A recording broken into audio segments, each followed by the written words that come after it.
ये कहना है कि ये जो मुस्लिम लोग हैं इनको तो आपको गुमराह करना है ना, इसको आपको कुछ हद तक जाके इसको बेवकूफ भी बनाना पड़ेगा।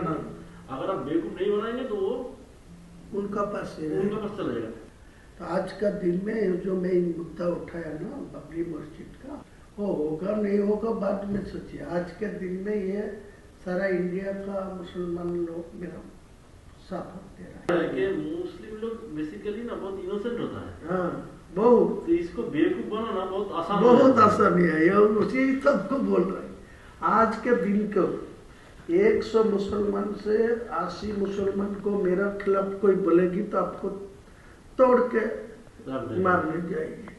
देख लीजिए आप परीक्षा करके, ऐसा ही हालत। आप उनके इमोशन को पकड़ लिया।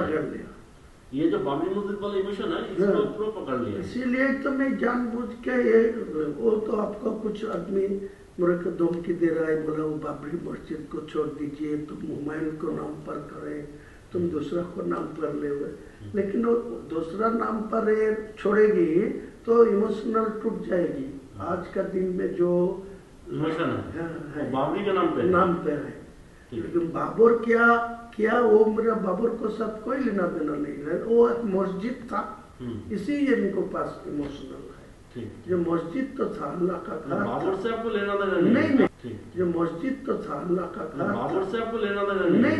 तो दादा हम लोग कंक्लूजन में आ जाते हैं कि यहाँ पे हम लोग कॉन्फिडेंस के साथ हायर अथॉरिटी को बता देते हैं कि आपका ये धनराशि चाहिए, ये अगर आपको अमाउंट मिल गया तो आगे जाके आप एटलीस्ट 50 to 60 वोट आपको जो आजाद देना है मेरा एक साथ में नहीं चाहिए, नहीं पार्टली देना चाहिए।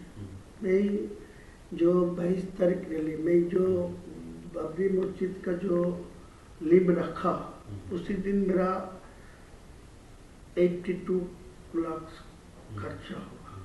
तो उसी टाइम तो पैसा भी नहीं था ट्रस्टी में, ओनली फॉर 5 लाख था। मेरा बिजनेस का पैसा डाल के वो किया। तो आज के दिन में वो 6 से 7 करोड़ आ गया।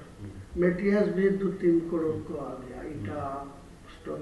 ये तो हम लोग देख रहे हैं वीडियो में इसमें कि आपका एकदम ऐसा ही चल रहा है। तो मैं ही आपको यही बोलते हैं जितना जल्दी है 200 करोड़ दे दीजिए। मेरे को साथ दिल्ली हो कोई ऐसा कॉन्फिडेंसली कोई